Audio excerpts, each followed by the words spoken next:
네, 꼬리에 꼬리를 무는 질문으로 많은 내용을 해주셔서 감사합니다. 이번에 이런 주제를 놓고 집중을 하면서 다들 어떻게 느끼셨는지 모르겠는데, 저는 이제 이런 과정들을 겪으면서 몰입하는 게 재밌다. 뭔가 내가 질문을 갖고 그것에 대해서 뭐 여러 가지 의견을 찾아보는 그런 것들이 되게 재밌다. 이런 것들을 예전에 계속 느껴왔거든요. 어느 정도 이제 넘어가면서는. 그래서 어저께는 저는 3시에 잤습니다. 네, 소명이 몇 시에 잤니? 2시에 잤습니다. 여러분들 몇 시에 잤습니까? 저는 미래 살릴 망대라는 제목으로 준비를 했고, 역사를 보면서 우리가 미래 살릴 준비를 하자. 대한민국 국민이라면, 또 세계를 이끌어갈 미래의 주역이라면 역사를 보고 제대로 좀 판단을 하자 생각을 했습니다. 제가 이번에 참고한 책은 다시 근대화를 생각한다라는 책이고요. 부제가 박정희가 옳았다 2예요. 1은 안 읽었어. 2만 읽었어요, 전. 이제 기독교 세계관도 이제 같이 참고하면 좋겠다 했는데, 실은 저 내용까지 다루려고 했다가 너무 이제 여러분도 좋을까봐 다루진 않았습니다. 그래서 다시 근대화를 생각한다. 우리 근대화 얘기를 들어보긴 했지만 실은 뭔지 잘 모르잖아요. 저도 이 책 읽기 전까지는 그런 단어 한 번도 생각해 본 적 없고, 이걸 보면서 우리가 진짜 너무 모르는 게 많다. 근데 알아야 될 것도 너무 많다. 이런 생각을 했어요. 여러분 독립문 아세요? 독립문 어디 있죠? 서울 서대문구에 있습니다. 진짜 의미가 뭔가? 저기 이제 독립문이고요. 저게 사람들은 독립문이 뭘 의미하냐 했을 때 저도 그냥 독립을, 일제강점기로부터의 독립을 의미한다 생각을 했어요. 이름이 독립이잖아. 근데 저게 언제 지어졌냐라는 걸 보면은 조선 말 1986년, 1896년부터 해서 대한제국 시대에 들어서 이제 완공이 되었대요. 그래서 이제 98년도. 근데 일제강점기가 1910년이야. 독립문이 세워진 그 이후예요. 일제로부터의 독립을 염원하고 있는데 그럼 일제강점기 때 저거를 그냥 놔뒀다는 게 말이 안 되잖아요. 무너뜨려야지. 어디서 감히 다 무너뜨려야 되잖아. 상식적으로 생각을 해보자는 거예요. 근데 안 무너졌어. 지금까지 우리가 볼 수 있어요. 일제강점기를 그냥 지나왔다. 그거 어떻게 된 건가? 원래 의미는 중국으로부터의 독립을 기념하기 위해서 세워진 기념물이다. 청일 전쟁이 일어났었는데 그때 이제 청나라가 패배를 했대요. 그러고 나서 독립협회라는 이제 단체가 세워져 가지고 우리 이거를 기념하는 독립문을 짓자라고 했어요. 그래서 그 독립협회는 개화파, 그중에 이제 서재필이라는 사람이 이제 독립협회를 이제 창립을 했는데 나중에 이승만이 거기서 또 활동합니다. 어쨌든 독립협회에 의해서 독립문이 만들어졌는데 그 전에 그 원래 자리에 영은문이라는 게 있었대요. 이거는 조선과 청나라의 이런 그 사대 관계, 우리가 섬기는 나라야, 그거를 상징하는 영은문을 헐어버리고 우리 독립했어. 중국에서 독립한 거야. 그래서 독립문을 세운 것입니다. 그러다가 이제 여러 이제 시대가 지나면서는 모든 열강, 강대국, 그래서 뭐 러시아나 뭐 일본이나 이런 나라들로부터도 독립하자 그 의미까지 이제 추가가 된 거예요. 근데 우리 그런 거 싹 다 모르고 일본으로부터 독립 아니야? 잘 알아야 된다 우리가. 저도 이번에 처음 알았어요. 독립협회가 막 이런 활동들을 하니까 주변에서 다 비판을 해. 항상 반대파는 언제든 생겨요. 독립당이다. 너네가 감히 청으로부터, 중국으로부터 독립을 해? 라고 이제 비난하던 의미로 독립당이라고 불렀대요. 저 독립협회를. 그럼 계속 종속된 상태로 있고 싶냐? 그러고 싶다는 뜻이죠. 반대했던 사람들은. 그래서 독립문에서의 그 독립은 반일이 아니고 반중이었다. 원래 처음엔. 그리고 중국에서 독립하겠다. 그 뜻은 근대 이전 상태, 전 근대성. 중국의 종로를 타는 그 중국 중심 중화 사상, 거기서부터 벗어나려고 하는 게 이제 그 독립을 의미한 거예요. 그래서 독립하겠다, 자립하겠다, 그 다른 말로 하면은 근대화하겠다라는 게 근본적인 뜻이라고 합니다. 그럼 전 근대성은 무엇이냐? 얘기한 것처럼 중화 사상, 중국 중심. 저 옆에 있는 그림 뭔지 아세요? 불상이 발견됐는데 목이 날아가 있는 불상. 그래서 이제 사람들은 저게 왜 날아갔지? 뭐 옮기다가 뭐 부러졌나? 이제 사람들은 조선시대 때 저거 목을 쳐버리지 않았을까 이렇게 보는 사람도 있어요. 조선은 고려를 뒤집어 엎고 세워진 나라라고 알고 있죠 우리가. 이때 숭유 억불 정책을 세웠어요. 불교를 억제시켜. 왜? 고려의 잔재니까. 그리고 조선의 그 기본 이념, 유교, 유학, 성리학 이거를 숭배하는, 숭상하는. 그래서 고려를 없애야 돼. 그러니까 불교 목을 불상 목을 친 거 아니냐? 네, 이런 얘기들이 있어요. 근데 유교를 숭배하는 게 조선이잖아요. 그럼 유교는 언제 들어왔냐? 중국에서 넘어온 건데 신라 때 들어왔대요. 이미 들어와 있었대. 그래서 설총, 최치원 이런 사람들에서 이미 들어와 있었고 고려 후기로 넘어가면서는 이제 그 유학의 한 갈래인 그 후학들이 막 또 여러 가지 갈래로 만들었잖아요. 그 중에 하나인 성리학이 이제 고려 후기 때 들어왔다. 근데 이 성리학을 공부한 사람들이 막 급제를 한 거예요. 과거 급제를 했어. 그래서 이제 지도층을 형성을 했죠. 그 사람들이 이제 이성계를 앞세워서 조선을 이제 세운 거죠. 그러니까 이제 개국 공신들이 된 거예요. 성리학자들이. 근데 그렇게 되면서부터는 유학이 그냥 단순 학문이 아니야. 이제 생활 전반으로까지 다 연결이 되는 거의 종교적인 역할까지 하게 된 거예요. 그래서 원래는 유학이었는데, 성리학이었는데 유교가 되는 상황이 됐다고 합니다. 유교는 원래 이제 여러 가지 가치관을 갖고 있는데 그 중에 경제적 가치관은 뭐냐면은 물질주의적이야. 세속주의적이야. 너네 입신양면 해야 돼. 출세해야 돼. 과거 보고 관직에 올라야 돼. 이 기본 개념이에요. 그래서 현세의 부, 출세 강조해요. 어떤 초월적인 뭐 이런 거를 생각하지 않아. 현세에서.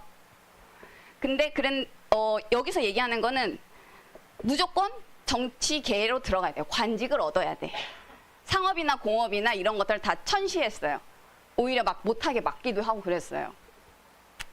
근데 부를 얻고 싶은데 상공업을 억제시키니까 이게 모순이 발생하잖아요.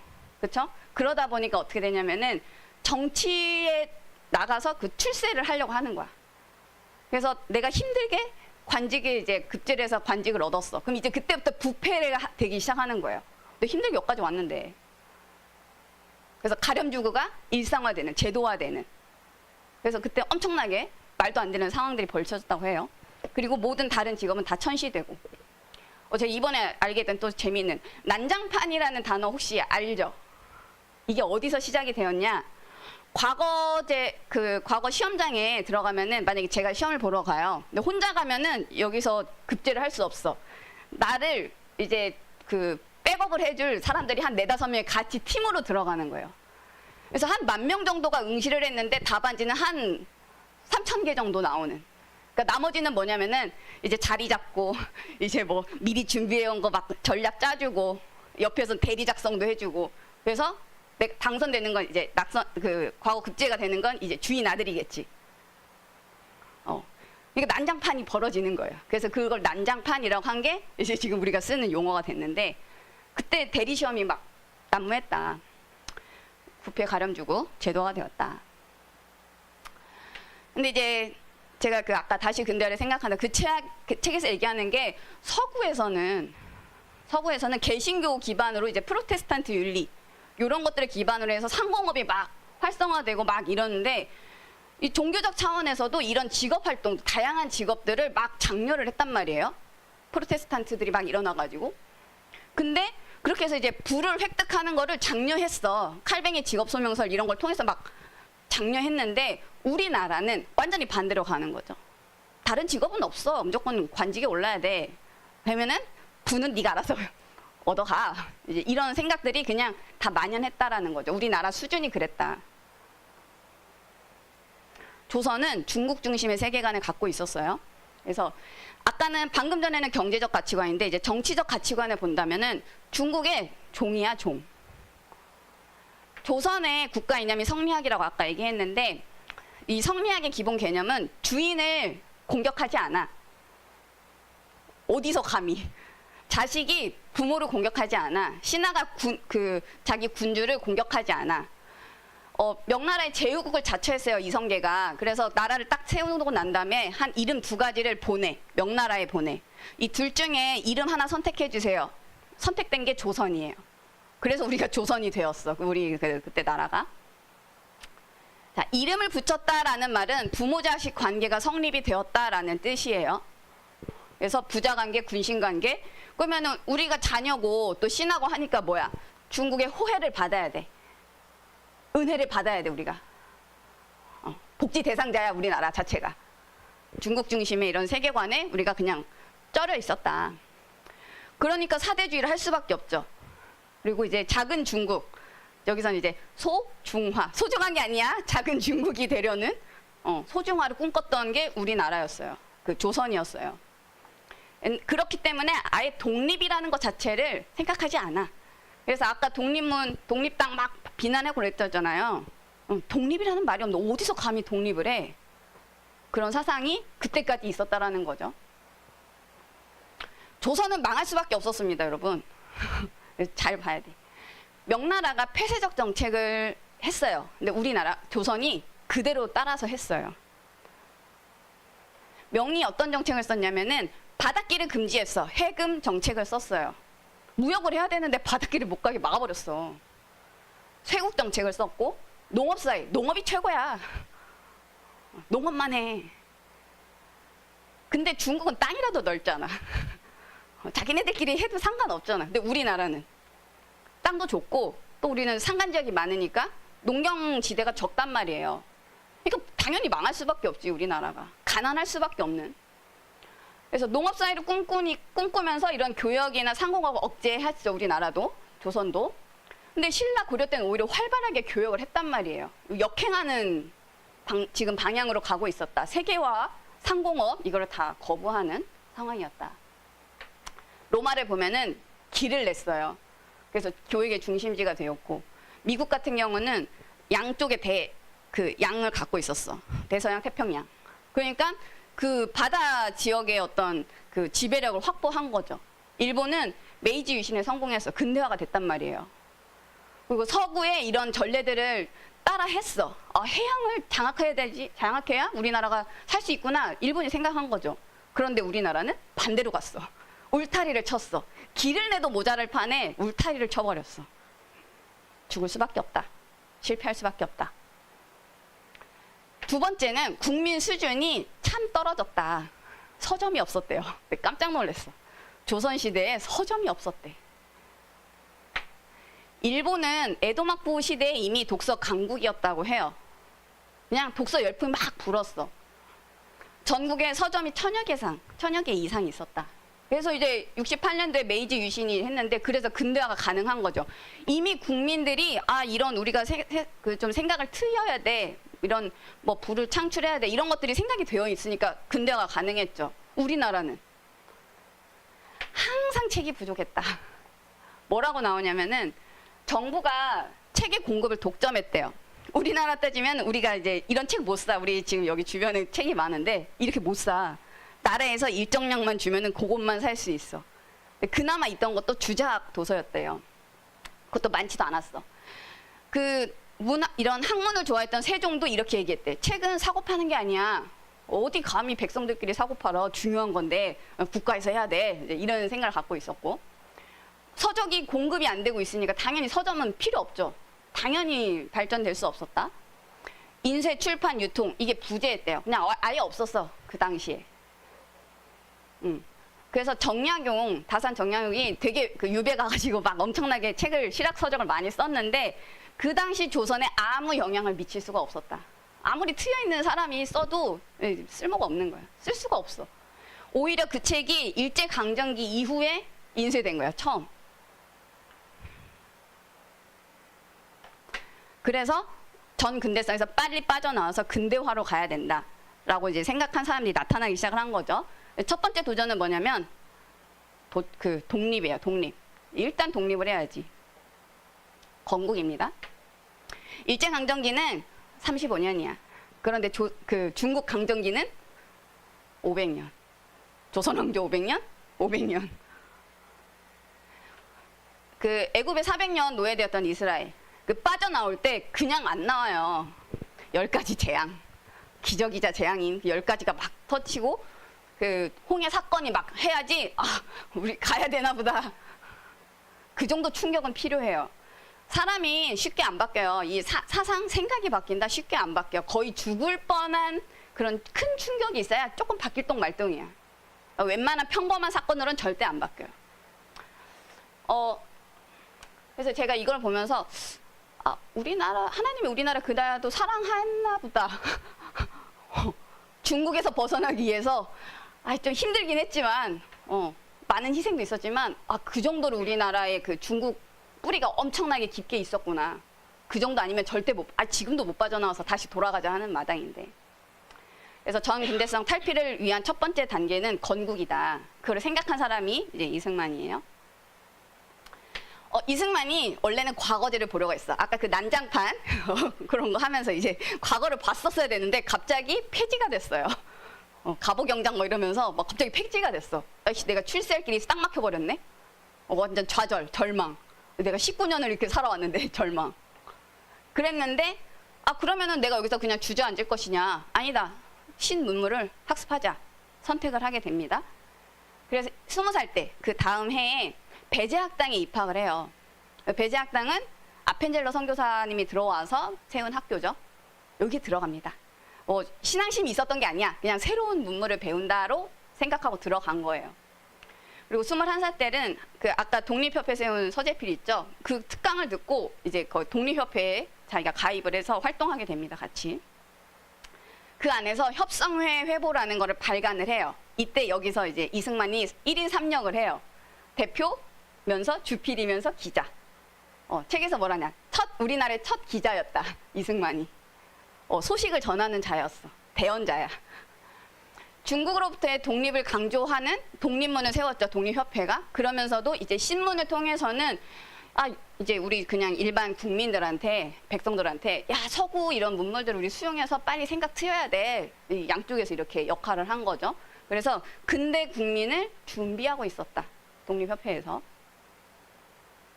근데 이제 98년도에 그 독립협회가 이런 민중집회를 열었어요. 그게 만민공동회인데 이게 막 그 사람들이 체포가 됐어. 막 이렇게 여러 가지 막 누명도 쓰고 혐의를 받아서. 그리고 이제 이듬해에 이제 이승만도 같이 체포가 됩니다. 그래서 종신형을 선고받아 한성 감옥이라는 곳에 갇혀요. 근데 여기서 획기적인 일이 일어나요. 그리스도를 만나요. 그 전까지 배제학당 다니면서도 그리스도 몰랐어. 예수 만난 적 없어. 근데 이제 거의 완전 이제 뭐 삶의 이런 모든 걸 다 끊어진 상태. 거기서 이 고통을 알 사람은 예수님밖에 없겠구나. 아펜젤러 선교사님이 이제 성경 같았는데 성경 읽다가 이제 체험을 하고 그리스도밖에 없겠구나. 그러면서 꿈꾼 게 뭐냐? 동양 최초 기독교 국가를 건설하자. 아니 종신형을 받았다고 이 사람이. 근데 거기서 꿈을 꾸기 시작을 해요. 그럼 내가 여기서 할 수 있는 게 뭘까 생각을 한 거죠. 그래서 독립정신이라는 글을 집필을 해요. 그 옥중 그 학교를 세우고 도서관을 만들어가지고 거기에 감옥 안에 있는 어린이들 교육을 시키고 전도운동도 하고 죄수인데 거기서 해요. 그러다가 갑자기 1904년에 러일 전쟁이 막 일어나요. 그러면서 갑자기 한국의 독립을 위한 그 특별 사절단을 미국에 보내자. 영어를 잘하는 사람이 필요해. 이승만이 영어 잘해. 갑자기 풀려나요. 종신형을 받았는데 꿈을 꾸기 시작하니까 갑자기 별일이 다 일어나. 그래서 사면을 받아요. 그래서 루즈벨트 대통령을 만났는데 이때 큰 성과를 거두진 못했어요. 근데 미국 대통령을 만나고 나서 이 사람이 외교가 중요하다라는 걸 이제 깨닫기 시작을 해요. 그래서 뭐 하버드대, 뭐 프린스턴 대학교 뭐 이런 학교 3군데를 거치면서 국제 정치학을 공부해요. 학사, 석사, 박사까지 땁니다. 그러고 나서 외교를 통해서 3.1운동의 어떤 기본 틀도 해가지고 일으키고 나중에 우리나라를 그 근대 국가로 건립하는 데까지 이런 부분들을 하게 됩니다. 한 사람이 깨달으면 이런 일이 벌어져요. 준비된 자가. 이제 두 번째 도전을 해야 돼. 성장을 해야 돼. 단순히 독립한 걸로는 끝나지 않아. 이제 성장을 해야 돼. 필요한 것들을 막 세워 나가야 돼. 건설을 해야 돼. 국가를 세우기까지도 힘든 여정이었지만 이거를 또 성장시켜 나가는 건 또 다른 일이에요. 해방을 받은 건 새로운 국가를 그냥 거저받는 게 아니야. 이게 는이 아니라 이게 동음이어가 아니다. 구분되어 있다. 이스라엘이 이제 출애굽했지만 또 우상숭배하고 애굽의 잔재가 남아있죠. 막 캐고 막 춤추고 거기서. 이 사단은 공격한단 말이죠. 계속해서. 그러면 약속의 땅, 가나안 땅 가기 전에 이 체질화된 거를 다 뽑아내야 돼. 뿌리 체질된 거. 그러려면 40년의 준비 과정이 필요했기 때문에 그 이제 광야 생활을 했겠죠. 광야 대학을 다닌 거예요. 이스라엘 백성들이. 그럼 우리나라도 마찬가지였다.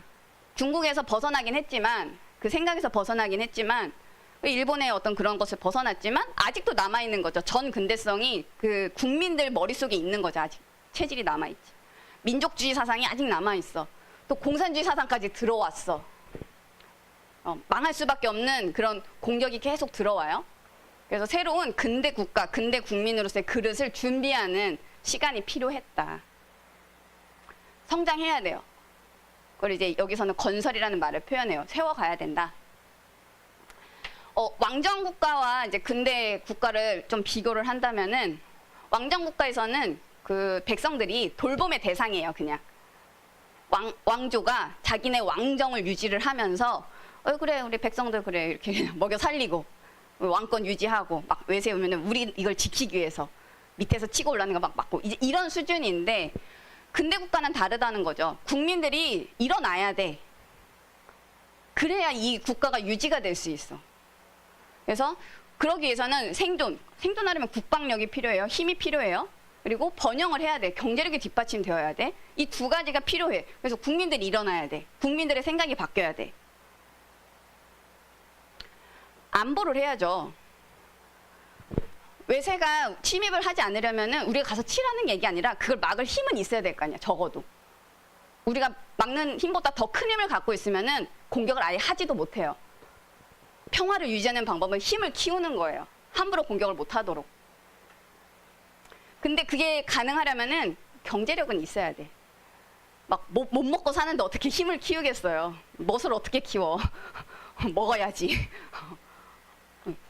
근데 우리가 경제력이 뒷받침되면은 외교나 이런 데서 국가의 어떤 그 위상이 높아진다는 거죠. 돈이 없어? 그럼 가난한 국가잖아. 어떻게 힘을 발휘하겠어요. 그러면은 내외로 필요한 것들을 우리가 준비해야 된다. 그래서 국방력, 경제력이 필요했다. 우리나라에. 그러기 위해서는 어떤 수동적으로 호해받는 그런 백성들이 아니라 국민들이 일어나야 되는 그런 상황이 필요했다. 그래서 혁명이 필요했어. 근대 의식을 갖추도록. 근데 이게 힘들어요. 그 과정이 힘들어. 근데 박정희가 어떻게 하나님이 택했나 봐. 이 사람이 구체적인 로드맵을 그렸어요. 근대화를 어떻게 할 것이냐. 근데 제가 이제 본 부분은 어릴 때부터 독서를 많이 했어. 그래서 특별히 이제 나폴레옹 이순신. 그러면서 이제 책에서는 이렇게 얘기를 해요. 근대화 교육을 18년 동안 받았다.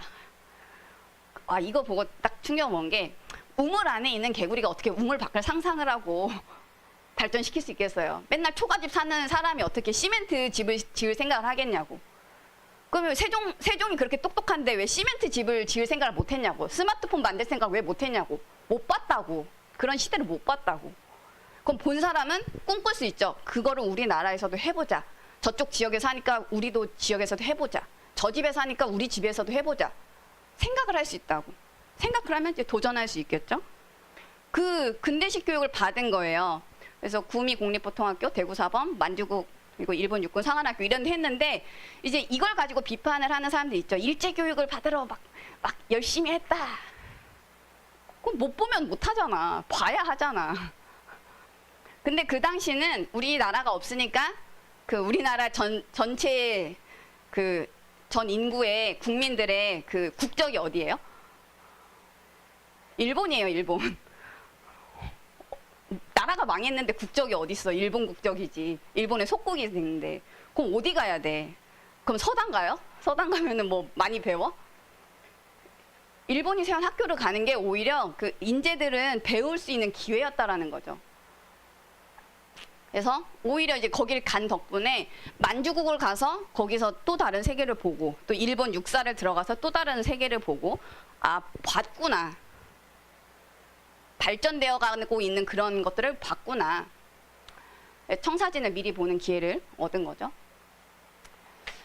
1961년도 5.16 군사정변 이제 일어나고 그 2년 후에 63년도에 대선이 됐어요. 그때 미국 특파원인 그 피터 현이라는 사람이 두 후보자를 인터뷰했어요. 윤보선 인터뷰하고 이제 박정희 인터뷰했어.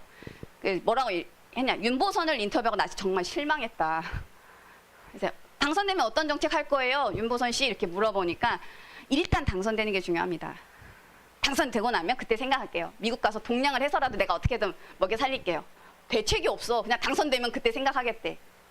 근데 박정희 가서 인터뷰를 하니까 뭐라 했냐면은 숫자를 제시하더래요. 데이터가 이렇게 있고. 그러니까 경제개발 계획 이런 식으로 해가지고 나는 이런 계획을 갖고 있다. 경제 정책을 설명을 한 거야. 그러면서 이거는 나 혼자 할 수 있는 게 아니라 국민들이 이렇게 같이 해줘야 된다. 이런 국민들의 어떤 땀, 노력 이런 것들이 필요하다. 협동이 필요하다. 그래서 당선 후에 그 취임사에서 이런 얘기를 해요. 조국의 근대화라는 과업을 성취하려면은 우리 전체 국민들의 그 노력이 필요합니다. 같이 하시자.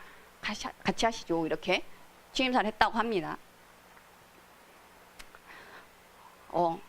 그래서 박정희 시대 이후로 박정희 대통령 된 이후로 전무후무한 일이 일어났어요. 그거는 근현대사에 이런 일이 있은 적이 없대요. 뭐냐면 이제 산업화가 되는 건데 우리가 그 산업화를 잘 알려면은 그 원형인 영국의 산업혁명을 조금 이제 봐야 된대요. 근데 원래 영국에서도 농업 중심이었다가 상공업으로 이제 전환을 한 거죠. 그러다 보니까 공장이 세워지면은 그쪽 사람들이 몰리잖아요. 그래서 도시화. 근데 일을 혼자 다 하는 것보다는 쪼개서 해야 되잖아. 분업화.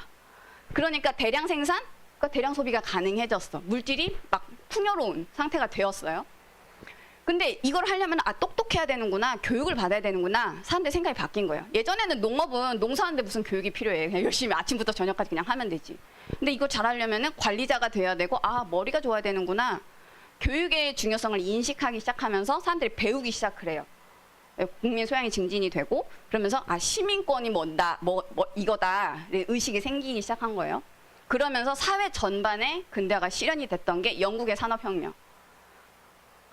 근데 이런 영국조차도 저 근대화되는 기간이 200에서 300년에 걸쳐 진행됐대요. 근데 우리나라는 50년 만에 이뤘습니다. 그래서 이제 책에서는 압축적 산업화라고 얘기를 해요. 우리 그 기념관 가서 본 이미지죠. 갑자기 막 기하급수적으로 올라가는 새마을운동 통해서 범국민 개혁이 일어났어요. 농촌만 정신이 깨인 게 아니야. 그걸 보고 이제 도시까지 막 깨어나기 시작을 했어요. 사람들의 생각이. 무역 수출이 거의 바닥이었는데 100배로 이제 성장하기까지 13년밖에 안 걸렸대요. 그리고 50년 만에 농업하던 사람들이 중화공업, 정보화 산업까지 50년 만에 이뤘대. 이거는 역사상 없었던 일이래요. 지금 우리가 모르고 있던 것들을 이거 잘 봐야 돼요. 그래서 그 2명의 서밋만 제대로 세워져도 나라가 바뀝니다. 그래서 우리는 그걸 바탕으로 우리가 해야 될 부분들을 준비해야 된다. 미래 살릴 시스템을 준비하자. 제가 얼마 전에 기사 하나 보고 이제 깜짝 놀랐어. 정치인이 악마와도 손을 잡는다라고 했어요. 이번에 한 정당 대표가 자기네 당 상임 고문이랑 이제 만났는데 그 상임 고문이 이제 그 정당 대표가 됐으니까 이제 조언을 한다면서 예전에 정치인이 했던 말을 딱 얘기했어요. 국민을 위해서라면 악마와도 손을 잡아야 됩니다. 대표가 알겠습니다. 뭔 개소리야. 나라를 세우는 건 쉬워요. 어려워요. 망치는 건 쉬워. 어떻게 망치냐면은 우리 사람들 마음에 근본적으로 아직 남아있는 것도 있잖아요. 시기심, 질투심. 이걸 악용하는 거죠. 그 유혹을 해. 그래서 선동을 시키면 굉장히 빠르게 망할 수 있습니다. 자, 민주주의를 표방한 민족주의가 있어. 우리만 해야 돼. 노동은 안 해. 그러면서 막 남이 힘들게 벌어들인 그걸 다 뺏으려고 그래. 그래서 부의 재분배를 일으키자. 그러면 누가 일을 하려고 하겠어요? 어떻게 경제가 발전이 되겠어? 복지만 받으려고 하면은 그 복지를 주는 돈은 어디서 나는데? 그런 그 배경을 생각하지 않는 거죠. 이제 조삼모사식 공짜 퍼주기 이런 것들 포퓰리즘이라고도 하고 이런 것들을 한다. 그래서 그 책의 저자 이강호 씨인데 이분이 뭐라고 하냐면은 이런 정책들이 국민을 길들이기 위한 마약이다. 악마가 지금 마약 주고 있어. 잘 봐야 돼요. 그래서 만약에 이런 정책들이 장기화된다고 봤을 때 미래가 살아날지 미래가 죽을지 우리가 계산을 해봐야겠죠. 주판 두들겨 봐야겠지. 계산기 두들겨 봐야겠지. 어떻게 될지 한번 각자 판단해 보시길 바라고요. 이런 얘기들도 하더라고요. 지식인의 허위 의식이 있다. 그리고 어리석은 대중이 있다. 이들이 만나면 어떤 일이 벌어지겠냐. 지식인은 기본적으로 비판을 잘해야 사람들이 인정을 해준대요. 그러니까 계속 비판하는 거야. 자기 자리 차지하려면은 얘를 깎아내려야 돼. 그러면 이제 내가 올라가야 되는. 비판을 잘해. 아니 그러면 자본주의 사회를 왜 혜택 왜 누리는데? 그 너는 초가집 살고 그럼 걸어 다니고 자동차도 타지 마. 고속도로도 타지 마. 그럼 내가 인정을 해줄게. 네가 진짜 마음으로 하는지. 그게 아니라면은 우리가 정확하게 좀 판단을 하고 얘기를 하자. 근데 그 사람들의 비판을 우리가 분별할 수 있는 힘이 없다. 만약에 우리가 그러면은 나라는 빠르게 망할 수밖에 없다. 우리 다 투표권 하나씩 들고 있잖아요. 아직 소명이는 없지만 어디다 투표하겠냐고요. 우리가 달콤한 데다 하겠지. 자, 우리가 남겨야 될 거는 이제 싸우자라는 얘기가 아니고요. 준비해야 된다 이거예요. 그래서 미래 살릴 시스템을 세워야 된다. 또 책에서 재미있는 얘기가 나와서 작품이라는 걸 설명을 하는데 뭐라고 설명하냐면은 무언가를 해내려는 어떤 성취, 그거를 인정해준다. 그거를 네가 소유해. 너가 얻은 거는 네가 소유해. 그런 생각들, 근대화적인 생각이 있었기 때문에 작품이라는 게 나올 수 있었다. 그 전에는 네가 무슨 네 거야. 다 나라 거지. 왕에게 바쳐야지. 무슨 네 거야. 다 왕 거지. 근데 근대화적인 이런 생각들이 들어오면서 개인 작품을 인정해주기 시작을 한 거예요. 그러면 우리가 남겨야 될 작품은 무엇일까? 그래, 두 서밋이 실수한 것도 많고 뭐 잘못한 것도 많겠지. 근데 우리한테 지금 혜택이 내려오고 있는 건 무엇인지 좀 봐야겠죠. 그러면서 제가 그 박정희 대통령 기념관 갔다 왔지만 뭐 개개인을 칭송하는 형태로 가면은 오래 갈 수 없다. 공격받기 쉽다. 막 이승만, 막 박정희. 뭐 혼자 했어? 혼자 한 게 아니잖아요. 어떤 팀이 있었잖아요. 그걸 도와준 많은 사람들이 있잖아요. 그러면은 적어도 역사적으로 어떤 재앙이 반복됐는지를 알려주고 이거를 함께 도왔던 어떤 싱크탱크 팀에 대해서 소개를 해주면 어떨까. 그래서 뭐 류태영, 그리고 키스트 만들었던 과학을 이끌었던 최영석, 아까 뭐 소명이 얘기했던 박종홍, 뭐 이런 교수들, 그런 사람들의 이야기를 해서 이 후대들이 이런 분야로 우리가 이런 국가 건설에 이바지할 수 있구나, 이런 사례들을 알려주는 게 더 중요하지 않을까 이제 생각을 했어요. 그러면서 또 준비해야 될 거는 이런 미래를 미리 보는 지식인들이 나와서 공부해야 돼요. 연구해서 작품을 남겨야 돼. 논문 작품, 도서 작품 남겨야 돼. 경제인들을 일으켜서 이런 기업이라는 거를 계속 남겨야 돼. 경제가 뒷받침돼야 되거든요. 그리고 후대의 싱크탱크 팀 준비해야죠. 지식인들을 만들고 정치, 언론, 법조인들 양성해야죠. 기관 단체. 지금 학교나 일반 대학이라고는 이런 활동을 같이 할 수 없어요. 반드시 교회하고 같이 해야 됩니다. 왜? 지금 다 좌경화돼 있고 공격하는 입장인데 거기 가면 계속 싸우겠죠. 거기 우리가 가서 막 이렇게 뭐 종로 이런 데서 데모해야겠어요. 그런 선동하고 이러면 안 되고 우리는 조용히 이제 이 생각을 깨어있는 생각을 가진 사람들을 키워야 된다. 독서를 하게 해야 된다. 그래서 교회 성전 준비, 이거 할 수 있던 공간 준비가 필요하고 정경학원, 또 대학, 자체적인 대학도 필요하죠. 도서관, 출판사, 그리고 이제 영화의 힘이 큰 것 같아요. 대중문화. 영화사 이런 것도 준비하면 좋겠다 생각을 했습니다. 근데 이거 우리 당장 이거 못 하잖아요. 우리가 할 수 있는 거 준비해야겠죠. 제가 앞에 기독교 세계관 책 했는데 거기서 이제 인간 사랑, 인간 중심으로 가면 안 된다. 하나님 사랑, 하나님 중심으로 가야 된다. 인간은 변질돼. 어느 순간 정점에 오르면 생각이 막 변질돼. 나 중심으로 가려고 해. 독재하고 싶어져 막. 하나님 변치 않는 그 하나님 절대성으로 우리가 가야겠구나. 역사적으로 계속 반복됐어요. 어떻게 됐냐? 그래서 강소대국 맨날 싸우고 영웅 포로 막 해고 결국은 다 무너졌다. 그 이제 창세기 11장이 바벨탑으로 나타났는데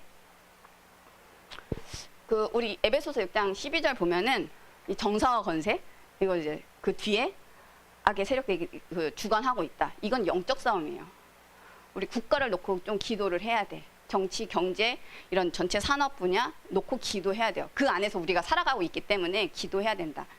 반드시 어느 그 정점에 올라간 서밋들을 이제 사단이 공격할 수밖에 없어요. 자꾸 흔들겠지. 그 저번에 이제 목사님이 유 목사님 메시지 할 때 그리스도께서 선다라는 표현을 하는데 제가 그 얘기 듣다가 책을 보다가 깨달았어요. 에베소서 6장 12절 그 다음 13절 보면은 사람들은 모든 일을 행한 후에 다 무너졌잖아요. 바벨탑처럼. 우리 역사 보면 반복됐잖아. 무너졌잖아 다. 근데 무너지지 않고 서도록 전신갑주를 취하라.